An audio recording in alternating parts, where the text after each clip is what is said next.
Shalom Bapak Ibu, saudara-saudaraku yang dikasihi oleh Tuhan. Apa kabar kita semua? Saya berharap kita semua selalu dalam keadaan yang sehat dan selalu ada dalam lindungan Tuhan. Saya mengucapkan kepada kita semua, selamat hari Minggu, Tuhan Yesus memberkati. Nah, saat ini kita bersyukur di mana kita masih ada hingga pada saat hari ini. Saya percaya itu semua karena kebaikan Tuhan dalam hidup kita. Tuhan sudah menyertai kita, menjaga, melindungi kita sepanjang satu pekan yang sudah kita lewati. Dan sebagai rasa ucapan syukur kita kepada Tuhan, hari ini kita mau belajar bersama-sama kebenaran firman Tuhan. Kita mau merenungkannya bersama-sama. Meskipun saat ini kita merenungkan firman Tuhan masih melalui via online, tapi saya berharap itu tidak mengurangi sukacita kita untuk kita terus belajar bersama-sama firman Tuhan. Mari kita bersama-sama persiapkan hati kita. Bapak Ibu yang di rumah, mari luangkan waktu sejenak untuk duduk, ambil Alkitabnya, dan persiapkan hatinya bersama-sama dengan saya di sini. Tapi sebelum kita merenungkan firman Tuhan, mari kita bersama-sama bersatu dalam doa. Saya akan pimpin kita dalam doa. Kita bersatu dalam doa. Bapa kami yang di sorga, Bapa yang kami kenal, Bapa yang kami sembah melalui Tuhan kami Yesus Kristus, yang adalah Tuhan dan Juru Selamat kami yang hidup satu-satunya dalam hidup kami, Bapa. Kami bersyukur buat cinta kasih Tuhan dalam hidup kami, yang tidak pernah berhenti, yang tidak pernah berakhir dalam hidup kami, bahkan selalu baru, selalu nyata dalam setiap langkah kehidupan kami, Tuhan. Saat ini Tuhan, kami mau belajar bersama-sama merenungkan firman-Mu. Engkau pimpin kami, Engkau sertai kami ya Tuhan, dari awal pertengahan hingga berakhirnya. Kami mohon Tuhan, Engkau ada bersama-sama dengan kami, sehingga firman Tuhan yang kami baca, kami renungkan bersama-sama, itu dapat kami terima dengan baik. Terlebih lagi Tuhan, biarlah Roh-Mu yang kudus itu menuntun kami, memimpin kami untuk kami bisa melakukannya dalam hidup kami hari lepas hari. Terima kasih ya Tuhan, dalam nama Yesus kami sudah berdoa dan kami siap untuk belajar firman-Mu. Haleluya. Amin. Nah Bapak Ibu saudara-saudaraku yang dikasihi oleh Tuhan dimanapun kita berada, pembacaan firman Tuhan kita hari ini terambil dari Efesus pasal 4 ayat 17 sampai dengan yang ke-32. Sekali lagi Efesus pasal yang keempat ayat 17 sampai dengan yang ke-32. Nah, saya akan membaca firman Tuhan hari ini buat kita semua. Bapak Ibu silakan membuka Alkitabnya masing-masing di rumah. Mari kita bersama-sama merenungkannya. Demikian bunyi firman Tuhan. Manusia baru. Sebab itu kukatakan dan kutegaskan ini kepadamu di dalam Tuhan. Jangan hidup lagi sama seperti orang-orang yang tidak mengenal Allah, dengan pikirannya yang sia-sia dan pengertiannya yang gelap, jauh dari hidup persekutuan dengan Allah, karena kebodohan yang ada di dalam mereka dan karena kedegilan hati mereka. Perasaan mereka telah tumpul sehingga mereka menyerahkan diri kepada hawa nafsu dan mengerjakan dengan serakah segala macam kecemaran. Tetapi kamu bukan demikian. Kamu telah belajar mengenal Kristus, karena kamu telah mendengar tentang Dia dan menerima pengajaran di dalam Dia menurut kebenaran yang nyata dalam Kristus Yesus, yaitu bahwa kamu berhubung dengan kehidupan kamu yang dahulu harus menanggalkan manusia lama yang menemui kebinasaannya oleh nafsunya yang menyesatkan, supaya kamu dibaharui di dalam roh dan pikiranmu, dan mengenakan manusia baru yang telah diciptakan menurut kehendak Allah di dalam kebenaran dan menurut kekudusan yang sesungguhnya. Karena itu buanglah dusta dan berkatalah benar seorang kepada yang lain. Karena kita adalah sesama anggota. Apabila kamu menjadi marah, janganlah kamu berbuat dosa. Janganlah matahari terbenam sebelum padam amarahmu. Dan janganlah beri kesempatan kepada iblis. Orang yang mencuri, janganlah ia mencuri lagi, tetapi baiklah ia bekerja keras dan melakukan pekerjaan yang baik, dengan tangannya sendiri, supaya ia dapat membagikan sesuatu kepada orang yang berkekurangan. Janganlah ada perkataan kotor keluar dari mulutmu, tetapi pakailah perkataan yang baik untuk membangun di mana perlu, supaya mereka yang mendengarnya beroleh kasih karunia. Dan janganlah kamu mendukakan Roh Kudus Allah yang telah mementeraikan kamu menjelang hari penyelamatan. Segala kepahitan, kegeraman, kemarahan, pertikaian, dan fitnah hendaklah dibuang dari antara kamu. Demikian pula segala kejahatan. Tetapi hendaklah kamu ramah seorang terhadap yang lain, penuh kasih mesra dan saling mengampuni, sebagaimana Allah di dalam Kristus telah mengampuni kamu. Nah, Bapak Ibu Saudara-saudara, demikian jauh pembacaan firman Tuhan kita hari ini. Berbahagialah kita yang membaca, merenungkan, serta melakukan firman Tuhan itu dalam hidup kita hari lepas hari. Nah, saat ini kita akan belajar bersama-sama dengan satu tema kecil, yaitu pembaharuan hidup. Yang menjadi pertanyaan pertama bagi kita pada hari ini, dalam perenungan firman Tuhan kita hari ini adalah, bagaimana kita memandang status kita sebagai orang percaya? Nah, sekali lagi, bagaimana kita memandang, bagaimana Bapak Ibu semua dan juga saya memandang status kita sebagai orang percaya? Apakah kita masih memandang bahwa kita sebagai orang percaya karena nenek moyang kita orang percaya, orang Kristen? Karena orang tua kita adalah orang Kristen? Atau kita merasa kita orang percaya adalah karena KTP kita orang Kristen? Nah, itu tidak salah, memang benar. Tetapi itu hanya sebagai identitas kita sebagai orang-orang yang percaya. Tetapi saya mau katakan kepada kita semua bahwa ketika pemahaman kita sampai di situ, maka kita tidak jauh, tidak ada bedanya dengan orang-orang yang tidak mengenal Tuhan. Sehingga pola pikir kita tidak jauh bedanya dengan orang-orang yang tidak mengenal Tuhan. Karakter kita, sikap kita, tingkah laku kita. Karena pemahaman kita hanya sampai bahwa kita sebagai orang-orang percaya karena nenek moyang kita orang Kristen, orang tua kita orang Kristen, KTP kita orang Kristen, identitas kita orang Kristen. Sehingga pemahaman kita sampai di situ saja. Nah, tapi apa kata Tuhan Yesus? Apa kata firman Tuhan? Apa kata Alkitab tentang status kita sebagai orang percaya? Apa yang Tuhan inginkan? Seperti apakah standar hidup kita sebagai orang-orang yang percaya kepada Tuhan, yang Tuhan kehendaki, yang seharusnya kita miliki, yang harusnya kita jalani dalam kita menjalani kehidupan ini bersama-sama dengan Tuhan. Kalau kita melihat di sini bagaimana tujuan dari panggilan itu adalah agar setiap orang percaya bertumbuh di dalam segala hal ke arah Dia, yaitu Yesus Kristus yang adalah kepala gereja. Nah, Bapak Ibu Saudara, ternyata firman Tuhan menjelaskan bahwa kita sebagai orang-orang percaya adalah suatu panggilan hidup kita kepada Tuhan. Firman Tuhan di dalam kitab Kisah Para Rasul jelas mengatakan bahwa orang percaya dipanggil oleh Tuhan dari gelap menjadi terang, yang artinya kita harus menjadi contoh bagi dunia ini. Nah, bagaimana caranya? Harus ada pembaharuan hidup di dalam diri kita. Pembaharuan pikiran kita, pembaharuan sikap kita, pembaharuan tingkah laku kita. Nah, standarnya apa? Ya, standarnya Yesus Kristus.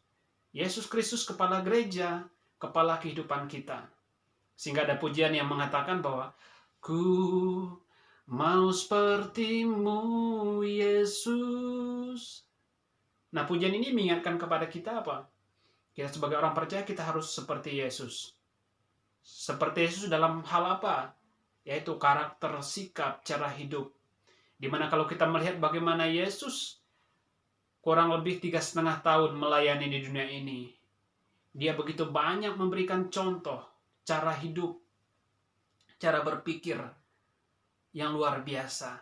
Nah, sebagai orang percaya yang sudah dimerdekakan, yang sudah diselamatkan oleh Tuhan Yesus, maka kita harus mencontohi Dia di dalam kita menjalani kehidupan ini bersama-sama dengan Tuhan. Nah, oleh sebab itu, pada bagian ini, Rasul Paulus memberikan suatu nasihat secara khusus kepada orang-orang percaya yang ada di Efesus, tetapi juga kepada kita semua yang hadir, bahkan semua orang percaya di muka bumi ini, tanpa terkecuali. Ini menjadi pertanyaannya, apa nasihat Rasul Paulus bagi kita sebagai orang-orang percaya? Di sini dikatakan bahwa Paulus memberikan nasihat kepada orang-orang yang percaya di Efesus dan juga kita semua tentang cara pertumbuhan tersebut. Di dalam ayat 17 sampai 32 dikatakan bahwa Paulus menegaskan agar setiap orang percaya jangan hidup lagi yang menyatakan bahwa mereka dahulu melakukannya.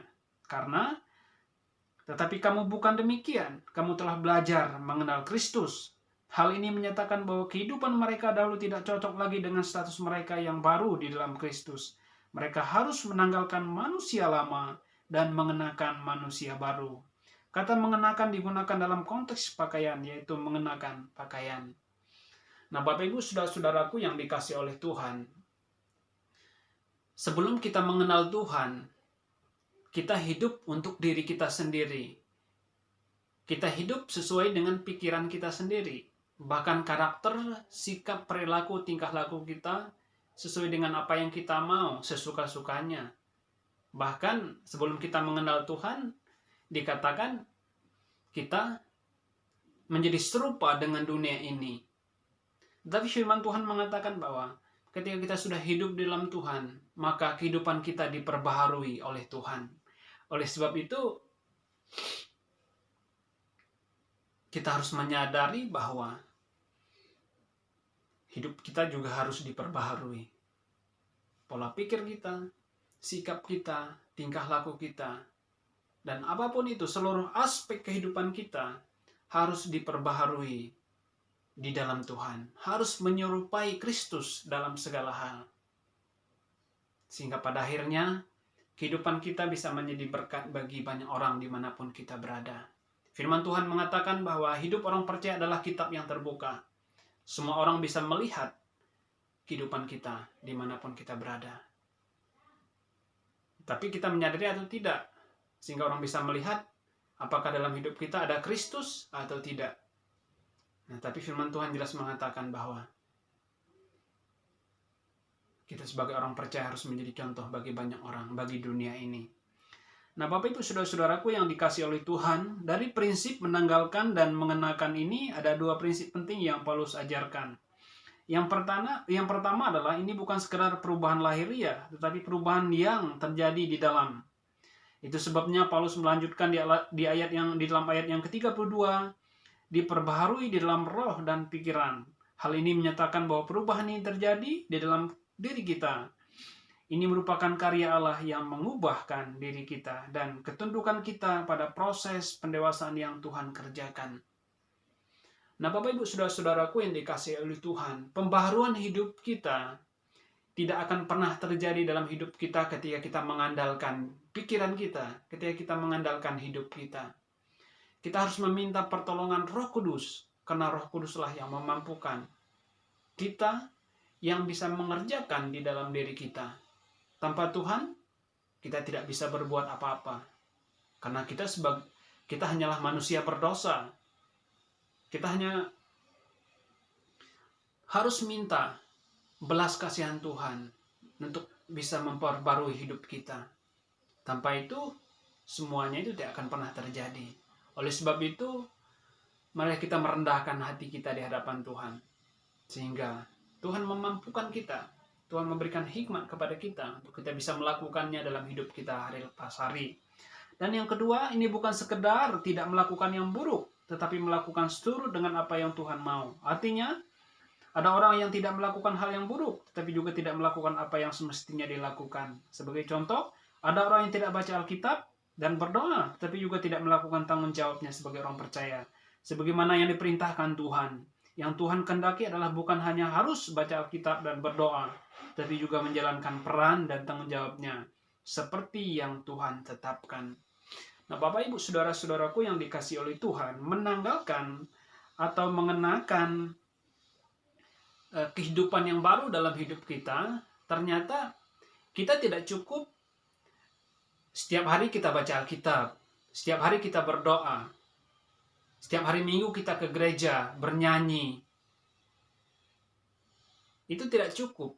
Tetapi firman Tuhan mengatakan bahwa kita harus mengaplikasikan apa yang kita lakukan itu di dalam kehidupan kita hari-hari, hari lepas hari. Bukan hanya sesaat, bukan hanya seminggu, bukan hanya sebulan, bukan hanya setahun, tetapi harus setiap hari, seumur hidup kita, kita harus melakukan firman Tuhan itu dalam kehidupan kita hari lepas hari. Sehingga kita tidak boleh jemu-jemu melakukannya. Tetapi bagaimana caranya? Ya kita harus melakukan semuanya itu meminta pertolongan Tuhan. Kita tidak bisa melakukannya itu sendiri di dalam kehidupan kita karena kita terbatas adanya. Nah, oleh sebab itu Bapak Ibu Saudara, Paulus memberikan beberapa contoh praktis tentang menanggalkan manusia lama dan mengenakan manusia baru. Yang pertama, buanglah dusta dan berkatalah benar seorang kepada yang lain, karena kita adalah sesama anggota. Yang kedua, jikalau marah, janganlah berbuat dosa, janganlah matahari terbenam sebelum padam amarahmu, dan janganlah beri kesempatan kepada iblis. Yang ketiga, jangan mencuri lagi, tetapi hendaklah bekerja keras dan melakukan pekerjaan yang baik, supaya dapat membagikan sesuatu kepada orang yang berkekurangan. Yang keempat, jangan ada perkataan kotor yang diucapkan, tetapi perkatakanlah perkataan yang baik untuk membangun, sehingga orang yang mendengarnya beroleh kasih karunia. Yang kelima, hendaklah segala kepahitan, kegeraman, kemarahan, pertikaian, dan fitnah dibuang. Dan hendaklah bersikap ramah terhadap yang lain, penuh kasih mesra dan saling mengampuni, sebagaimana Allah di dalam Kristus telah mengampuni kamu. Nah, begitu banyak contoh yang Rasul Paulus sampaikan kepada orang percaya yang ada di Efesus pada waktu itu dan juga kepada kita semua. Apa yang harus kita lakukan ketika kita menanggalkan kehidupan lama dan mengenakan kehidupan baru? Jelas dikatakan di sana tadi bahwa kita harus membuang segala dusta kita dan kita berkata benar satu sama lain. Ya, jikalau kita marah, janganlah sampai berbuat dosa. Ya, sebelum matahari terbenam, ya kita harus padamkan amarah kita. Kenapa? Kalau tidak, kita memberi kesempatan kepada iblis.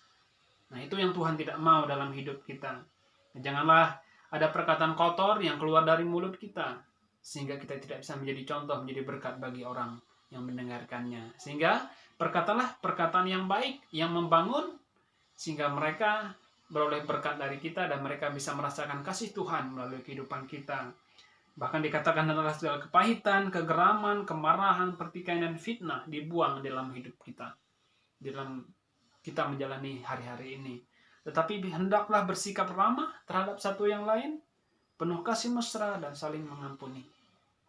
Sama seperti Allah di dalam Kristus Yesus telah mengampuni kita sebagai orang percaya. Nah, oleh sebab itu, Bapak Ibu Saudara-saudaraku yang dikasihi oleh Tuhan, Tuhan Yesus yang telah menyelamatkan kita, itu semua karena kasih karunia Tuhan, anugerah Tuhan, belas kasihan Tuhan dalam hidup kita. Kiranya senantiasa menyertai kita semua sebagai orang-orang yang percaya di dalam pertumbuhan kedewasaan ini. Karena itu, bersandarlah terus kepada firman Tuhan. Tuhan menolong kita, Tuhan memampukan kita untuk kita bisa menjadi pelaku-pelaku firman Tuhan dalam kehidupan kita hari lepas hari.